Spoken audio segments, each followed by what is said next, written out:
The Chicago Bears are once again on the wrong side of a major comeback, this time at the hands of the Detroit Lions. One player who is not to blame for this comeback, however, is Justin Fields, who actually had one of his better showings of the season. A lot of this reasoning is because of the fact that the Bears finally built this offensive game plan around what Fields succeeds at. Naturally, when you build your game plan around your quarterback, they're going to produce one of their better games of the season, and that's exactly what happened in this one. Fields finished with 16 completions on 23 attempts for 169 yards and a touchdown, but he also added another 18 carries for 104 yards on the ground. Like I said, the offensive game plan in this one was built around Fields and his mobility, a lot of read option, moving the pocket, getting Fields on the move, and also a lot of half-field reads. The read option with a quarterback like Fields is very tough to defend, and there are times that Detroit even played it right, but Fields was just too good and overcame it. Now, let's get into what I mean when I say Fields is so tough to defend in the read option game and how Detroit played it in this game.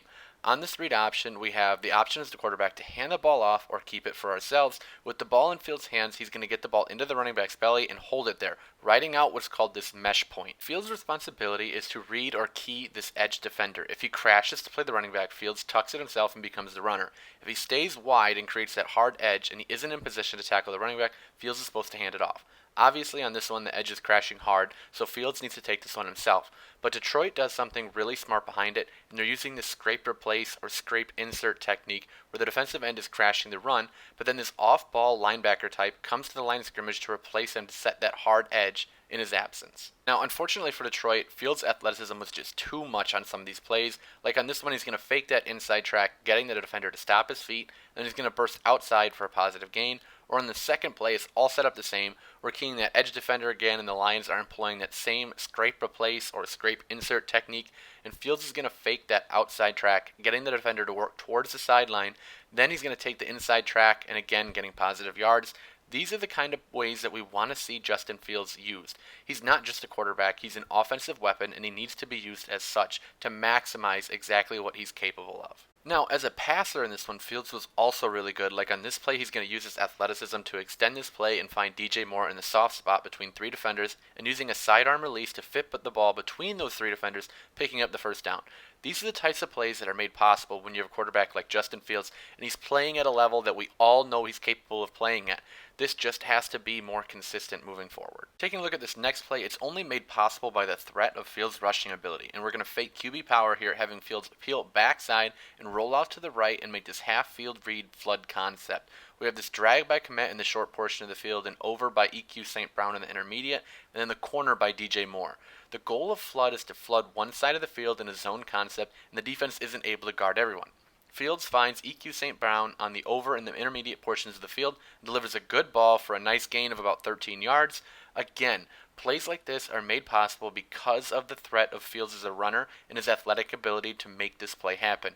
You're not running a play like this with quarterbacks like Jared Goff, Baker Mayfield, or Kirk Cousins because they don't threaten the defense as a runner. With this kind of mobility, Justin Fields opens up a completely new side of the offensive playbook. This next play is again made possible by Fields' rushing ability. Again, another half-field read, flood concept with the drag over and corner combination. This time we have Fields rolling to the left. Again, Fields is going to hit that over. This time it's Darnell Mooney for another chunk gain. Fields excels in these plays where we're moving the pocket, getting him on the run, and giving him these half-field reads. This is not something that we saw much of the offense in the first half of the season, but they're definitely in their bag this game against the Lions. Unlike the last play, this next play is going to be more of a traditional drop back, but at the back of the drop, we're going to have nowhere to go with the ball, so Fields is going to use his athleticism, escape, and end up finding DJ Moore on the sideline for the first down. This is another great illustration of when everything is clicking for Fields, how he's able to use his athleticism to win even in a traditional dropback. Excellent play by Fields on this one. Now moving on to this next one, it's going to be another more traditional dropback, and this time Fields is going to throw his only touchdown of the game, and we're going to hit DJ Moore on this go ball for a touchdown. At the back of his drop, Fields sees and feels this inside pressure and climbs the pocket. But what I love to see is that he doesn't take his eyes down and just run it. He keeps his eyes up, and while climbing, finds DJ Moore streaking up the field on this go ball, and hits DJ Moore with a beautiful deep ball in the end zone for a touchdown. This shows great progress from Fields in a couple of categories, such as his pocket presence, his poise, and his willingness to keep his eyes up and continue to scan for an outlet downfield rather than taking his eyes down and becoming too willing to bail the pocket. great play by Fields, and again, showing that growth is a passer that we want to see moving forward. Now, these last handful of plays that I have for you are the plays from the Bears 3 and out that got the Lions the ball back, and then they ended up scoring that go-ahead touchdown. First play is inside zone, and that line generates no movement whatsoever. The second is another read option that we've been killing the Lions with in this game. And then the last is this meshy type concept where we throw this alert go route. The first two runs are predictable and they get bottled up, but I don't have a huge issue with the call, inside zone, see what we get, then read option to see if Fields can make a play. We're trying to get to third and manageable here. We're not trying to get the first down by itself here, but unfortunately we get bottled up on both of them and we're third and long. So now moving on to this next play, we're dialing up this meshy type concept where we're going to be trying to get the ball to DJ Moore on this over route, and it's tagged with this alert that if this free safety comes down and takes it away, we have this go ball to Tyler Scott as an option. When DJ comes across, we see that free safety pick him up. We see it, Fields sees it, and he rips that ball to Tyler Scott to try to end this game. Unfortunately, this ball is incomplete, and we will look at why here on this replay, because it's a good read. I actually really like the read. I really like the ball. I think this is an accurate throw.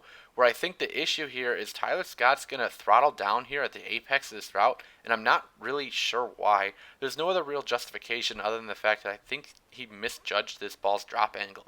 Look where this ball lands. If this is not a slight throttle down here by Tyler Scott, I think he has a great chance of this ball, and we have a great chance to put this game away for the Bears. So I like the decision. I like the throw. I don't know if Scott is trying to draw pass interference or if he's trying to shield the defender from the ball or if we just misjudge it here.